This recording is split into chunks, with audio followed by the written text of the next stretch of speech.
जय श्री कृष्ण। दोस्तों, क्या आपने कभी सोचा है कि आपका जीवन महज एक संयोग नहीं बल्कि एक गहराई से रची गई दिव्य योजना है। आपका जन्म, आपका परिवार, आपके रिश्ते, सफलताएं और संघर्ष, ये सब कुछ आपने खुद चुना था इस दुनिया में आने से बहुत पहले। हाँ, आपने सही सुना।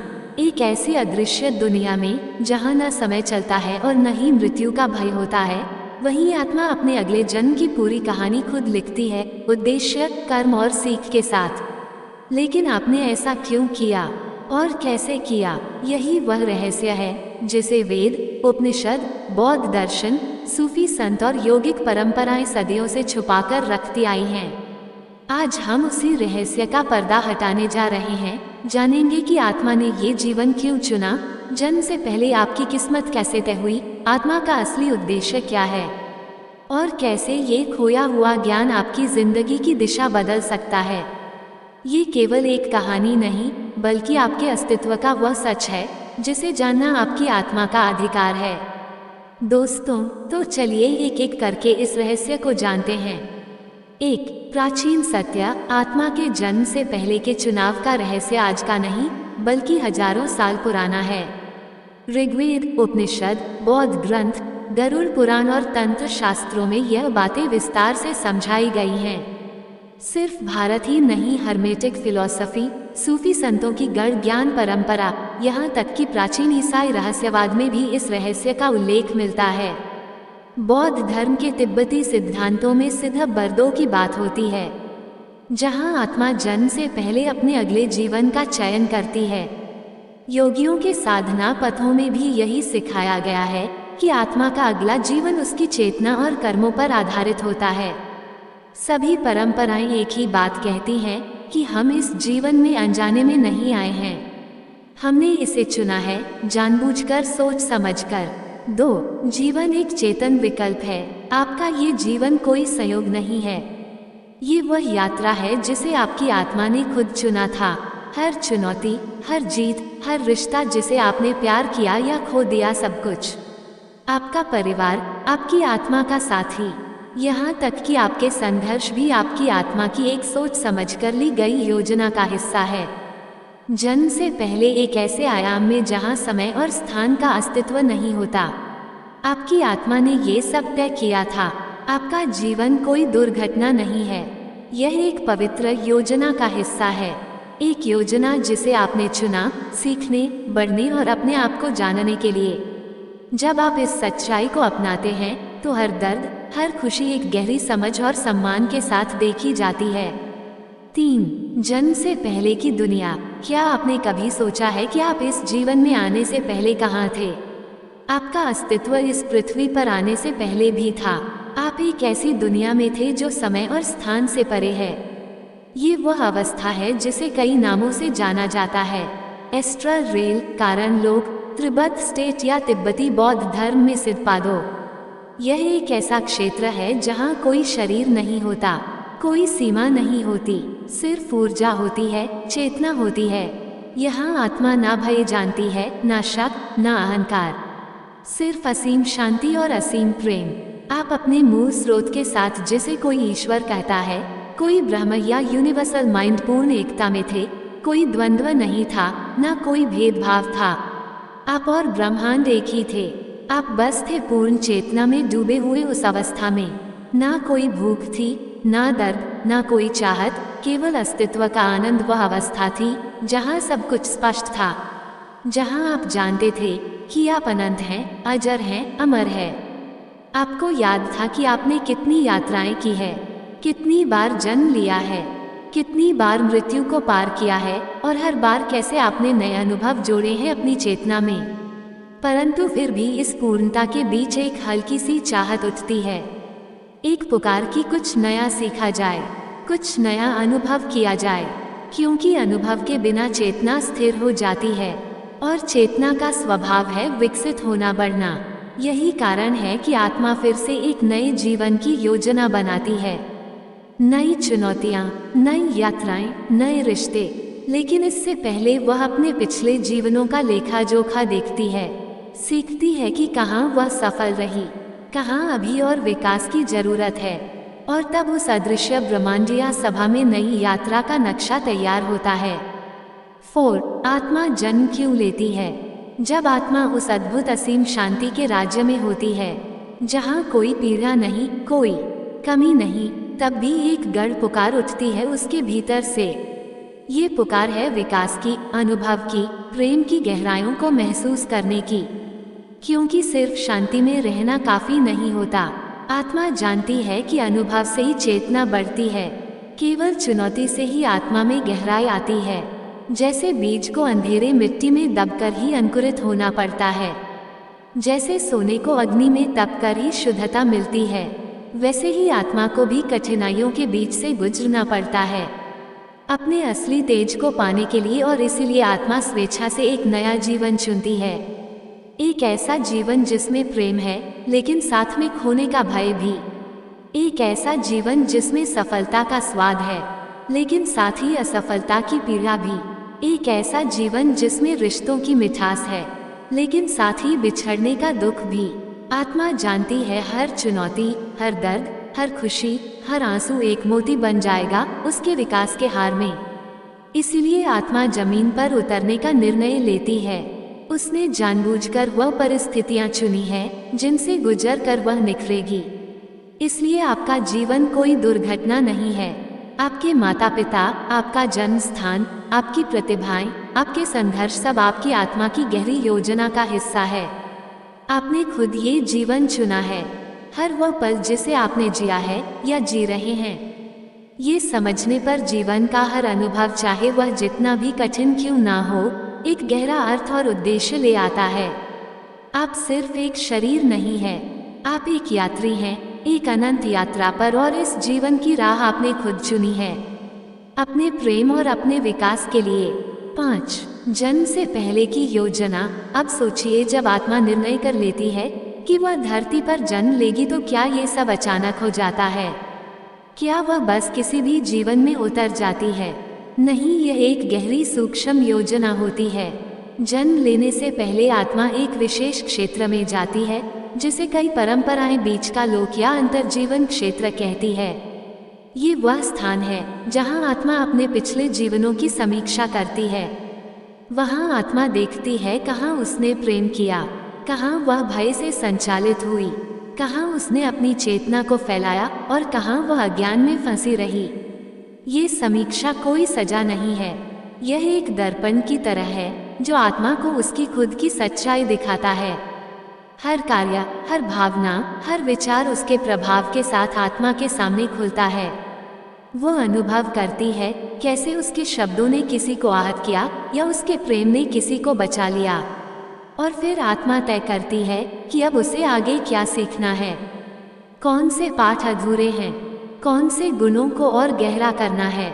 इस योजना में आत्मा अकेली नहीं होती, उसके साथ होते हैं उसके आध्यात्मिक मार्गदर्शक, जिन्हें आप स्पिरिट गाइड्स भी कह सकते हैं। ये गाइड्स उसकी मदद करते हैं, उसे विकल्प दिखाते हैं, आत्मा को संभावित जीवन दिखाए जाते हैं। जैसे कि एक विशाल स्क्रीन पर हर जीवन के साथ अलग अलग चुनौतियां, अलग अलग अवसर, अलग अलग रिश्ते। आत्मा महसूस करती है कि इस जीवन से उसे सबसे ज्यादा विकास मिलेगा। फिर वह चुनती है अपने माता पिता, परिवार की स्थिति, देश, संस्कृति, समय, यहाँ तक कि विशेष प्रतिभाएं और चुनौतियां भी। हाँ, आपने अपनी शक्तियां भी चुनी और अपनी कमजोरियां भी। आपने तय किया कि किस बीमारी से जूझना होगा, किस दुख से गुजरना पड़ेगा, किस प्रेम को अनुभव करना होगा। क्योंकि हर अनुभव आपकी आत्मा को मांझने वाला था। लेकिन याद रखिए, ये योजना लोहे की दीवार नहीं थी, यह एक ब्लूप्रिंट था जिसमें विकल्प थे, संभावनाएं थी। आपके पास हमेशा स्वतंत्र इच्छा थी। आपकी आत्मा ने वह सबसे सुंदर खेल चुना था जहां हर चाल, हर चुनौती उसके विकास का एक उपहार बनने वाली थी। अब सोचिए, जब भी आपको लगे कि जीवन अन्यायपूर्ण है, कि कोई दुख व्यर्थ है, तो याद रखिए ये सब एक बड़ी गहरी योजना का हिस्सा है जिसे आपने खुद अपनी आत्मा से चुना था। 6. कर्म का महत्व। अब बात करते हैं एक गहरे नियम की जो हर आत्मा की यात्रा को दिशा देता है। ये नियम है कर्म का नियम। कर्म का अर्थ क्या है? बहुत सरल भाषा में कहें तो हर कार्य, हर भावना, हर सोच एक ऊर्जा बनाती है। यह ऊर्जा कभी नष्ट नहीं होती, ये लौट कर आती है, कभी इस जीवन में, कभी अगले में, गहरी आवाज में। जैसे बीज बोने से वैसा ही फल आता है, वैसे ही हर कर्म अपना परिणाम साथ लेकर आता है। अगर आपने प्रेम का बीज बोया तो प्रेम की फसल पाई, अगर आपने घृणा का बीज बोया तो पीड़ा की फसल मिली। लेकिन ध्यान दीजिए, कर्म कोई सजा नहीं है, ये सिर्फ सिखाने का तरीका है। कर्म एक शिक्षक है जो आत्मा को उसके हर क्रिया के असर का अनुभव कराता है, ताकि वह समझ सके कैसा बनना है और क्या छोड़ना है। आपका वर्तमान जीवन आपकी पिछली यात्राओं का प्रतिबिंब है। कुछ घटनाएं जो आपको समझ नहीं आती, वे पुराने कर्मों के फल हो सकते हैं। कभी आपने किसी का सहारा बना था, आज कोई आपके लिए बनता है। कभी किसी के दिल को तोड़ा था, आज आप खुद टूटने का दर्द महसूस करते हैं। ध्यान दीजिए, इसका मतलब यह नहीं कि आप पीड़ित हैं, बल्कि आप एक सच्चे योद्धा हैं जो सीख रहा है, बढ़ रहा है।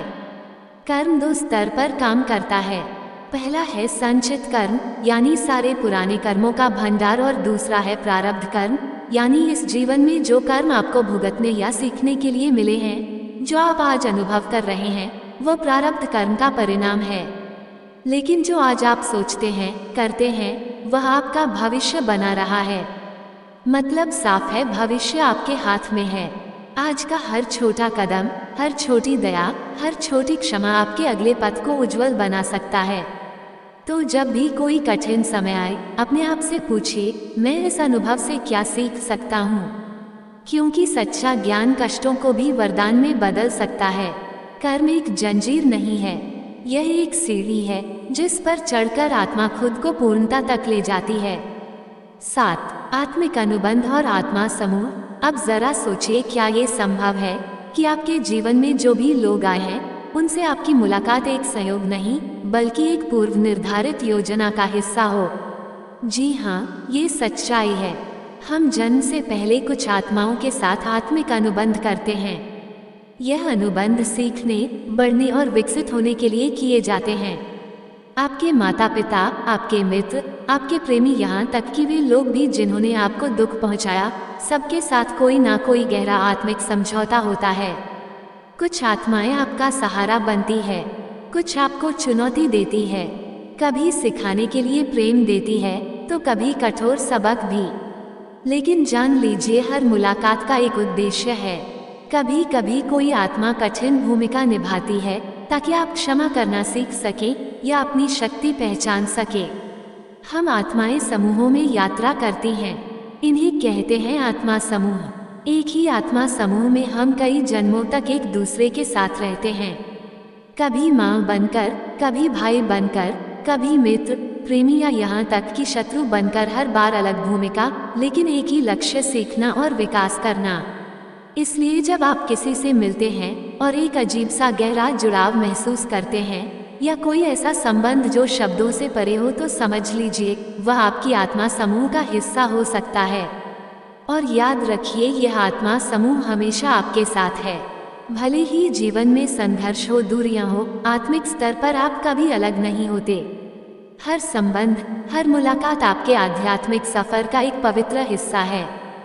हर आत्मा आपकी कहानी में एक अनमोल अध्याय लिखने आई है। 8. आध्यात्मिक मार्गदर्शक और आत्मा का चुनाव। अब सोचिए, जब आत्मा अपना अगला जन्म चुनती है तो क्या वह अकेली होती है? नहीं, इस पवित्र प्रक्रिया में आत्मा के साथ होते हैं उसके आध्यात्मिक मार्गदर्शक। यह मार्गदर्शक बड़ी प्रेमपूर्ण ऊर्जा वाले दिव्य प्राणी होते हैं, जिनका एकमात्र उद्देश्य है आपकी आत्मा को रास्ता दिखाना। वे आपको आपकी कमजोरियों और शक्तियों का आईना दिखाते हैं, आपको चुनौतियां और अवसर दोनों समझाते हैं। जब आप एक नया जीवन चुनते हैं, यह मार्गदर्शक आपके साथ मिलकर योजना बनाते हैं। वे आपको आपकी पिछली यात्रा याद दिलाते हैं, आपके अधूरे सबक, आपकी उपलब्धियां। वे आपको बताते हैं कि कहां और किस अनुभव की जरूरत है। लेकिन अंतिम निर्णय हमेशा आपकी आत्मा का ही होता है। कोई आपको मजबूर नहीं करता, कोई आपको सजा नहीं देता। आप अपनी अगली यात्रा खुद अपने विकास की प्यास से चुनते हैं। आध्यात्मिक मार्गदर्शक केवल सलाहकार होते हैं, जैसे एक प्रेमपूर्ण शिक्षक जो मार्ग दिखाता है, लेकिन चलना आपको ही पड़ता है। और जब आप पृथ्वी पर जन्म लेते हैं तो यह मार्गदर्शक अदृश्य रहते हुए भी आपकी आत्मा के बहुत पास होते हैं। वे संकेतों के जरिए, सपनों के जरिए, अचानक आने वाली समझदारी के जरिए आपका मार्गदर्शन करते रहते हैं। जब कभी जीवन कठिन लगे या राह धुंधली लगे, याद रखिए आप कभी अकेले नहीं हैं। आपके साथ हैं आपके आध्यात्मिक साथी। बस जरूरत है उनकी फुसफुसाहट को सुनने की, अपने दिल की आवाज को पहचानने की। आप एक दिव्य टीम के साथ आए हैं जो हर पल आपके पीछे खड़ी है। 9. स्वतंत्र इच्छा। अब एक और गहरी सच्चाई को जानिए। भले ही आपकी आत्मा ने इस जीवन की योजना बनाई हो, फिर भी आपको मिली है स्वतंत्र इच्छा।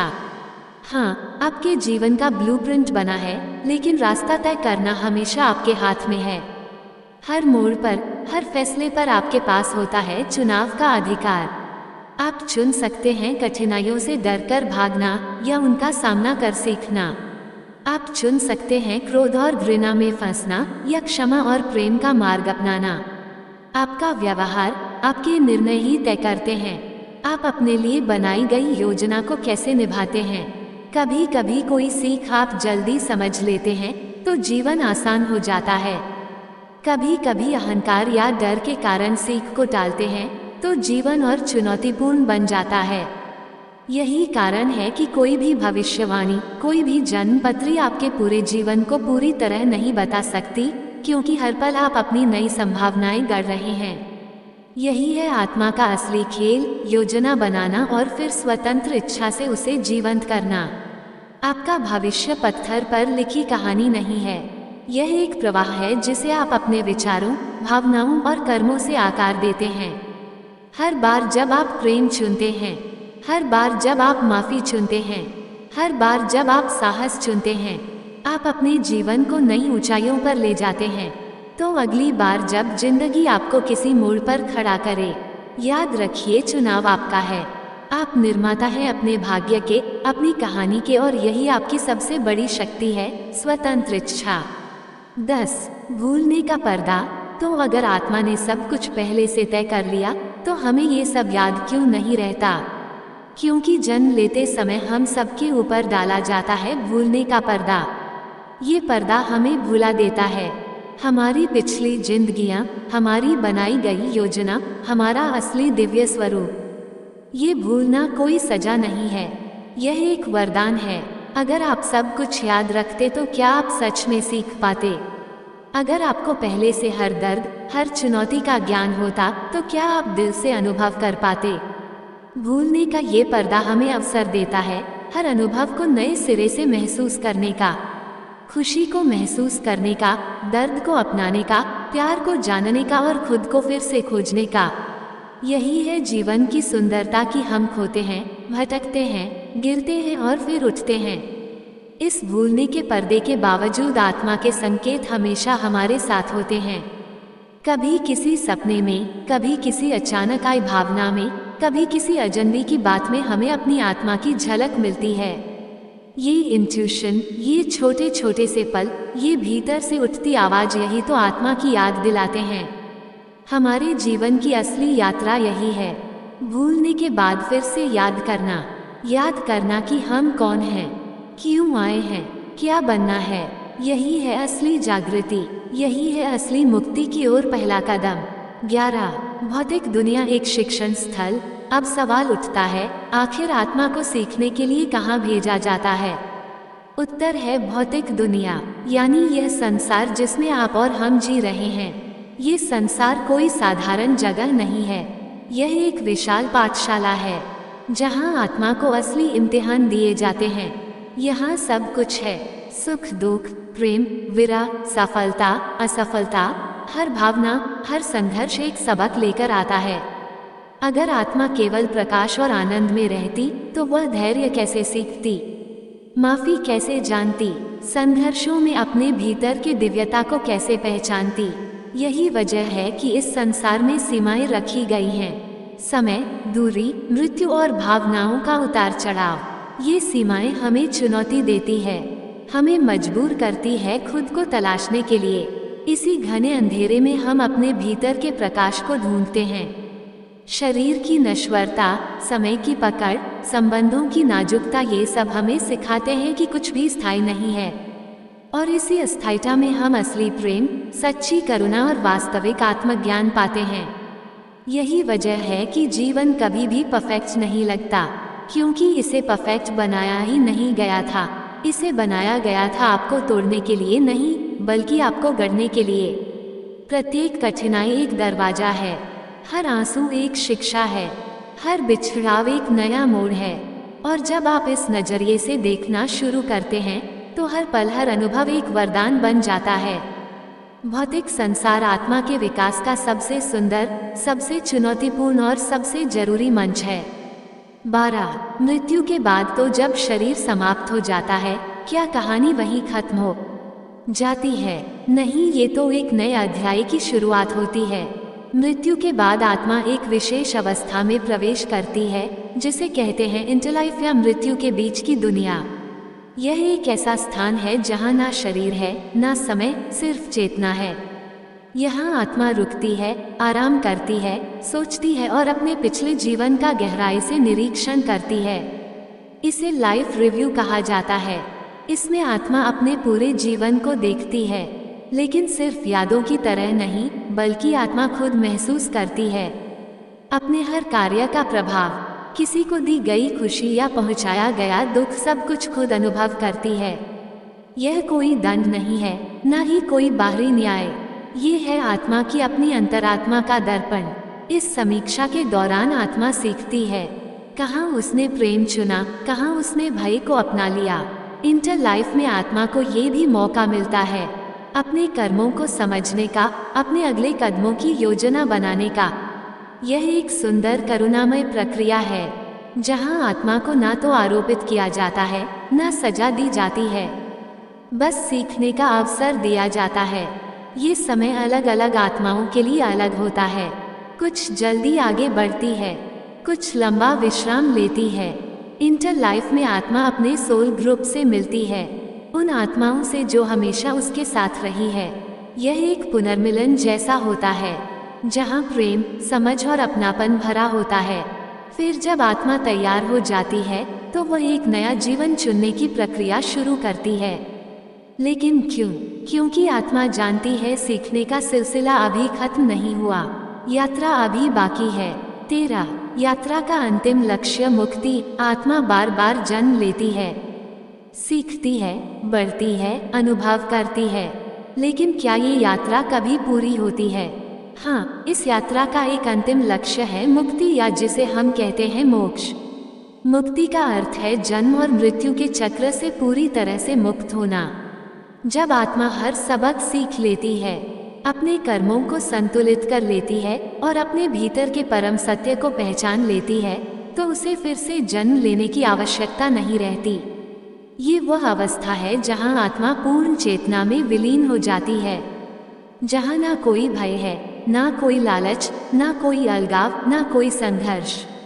यह एक ऐसी शांति है जो शब्दों से परे है। मुक्ति को अलग अलग परंपराओं में अलग अलग नामों से जाना जाता है। हिंदू धर्म में मोक्ष, बौद्ध धर्म में निर्वाण और अन्य परंपराओं में आत्म साक्षात्कार, जागृति या मुक्ति। मुक्ति कोई भागने की प्रक्रिया नहीं है, ये जीवन को पूरी तरह स्वीकार कर हर बंधन से ऊपर उठने की कला है। मुक्त आत्मा जानती है कि वह स्वयं ब्रह्म है, वह प्रेम है, वह प्रकाश है। मुक्त आत्मा चाहे तो उच्च लोकों में विश्राम कर सकती है या फिर सेवा के लिए वापस आ सकती है, मनुष्यों को जागरूक करने, प्रेम का संदेश फैलाने। ऐसे ही प्रबुद्ध आत्माओं को हम जानते हैं गुरु, अवतार, बोधिसत्व या संतों के रूप में। वे अपना व्यक्तिगत सुख त्याग कर हम सबकी मदद के लिए लौटते हैं। उनका एक ही संदेश होता है, तुम वही हो जिसे तुम खोज रहे हो। प्रेम ही सत्य है। जागो, याद करो कि तुम कौन हो। और इसलिए आत्मा की सबसे महान यात्रा है अपने दिव्य स्वभाव को पहचानना और फिर उस पहचान में पूरी तरह से जीना। अगर इस यात्रा ने आपके दिल को छुआ है, अगर आप भी महसूस करते हैं कि आप सिर्फ एक शरीर नहीं बल्कि एक अनंत आत्मा है, तो नीचे कमेंट में 2 शब्द जरूर लिखिए, हरे कृष्ण। हाँ, सिर्फ हरे कृष्ण लिखिए, क्योंकि जब आप ये शब्द लिखते हैं तो आप अपने भीतर की शक्ति को पहचानते हैं और एक नई शुरुआत करते हैं। प्रेम से बोलिए जय श्री हरि विष्णु। ऐसे ही और भी रोचक और आध्यात्मिक वीडियो के लिए चैनल को सब्सक्राइब कर लें। दोस्तों, आपको ये जानकारी कैसी लगी कृपया कमेंट करके जरूर बताएं। वीडियो पसंद आया हो तो लाइक करें और अपने दोस्तों के साथ शेयर करें। कमेंट बॉक्स में अपनी हाजिरी जरूर लगाएं। फिर मिलते हैं एक और दिलचस्प वीडियो के साथ। धन्यवाद। जय श्री कृष्ण।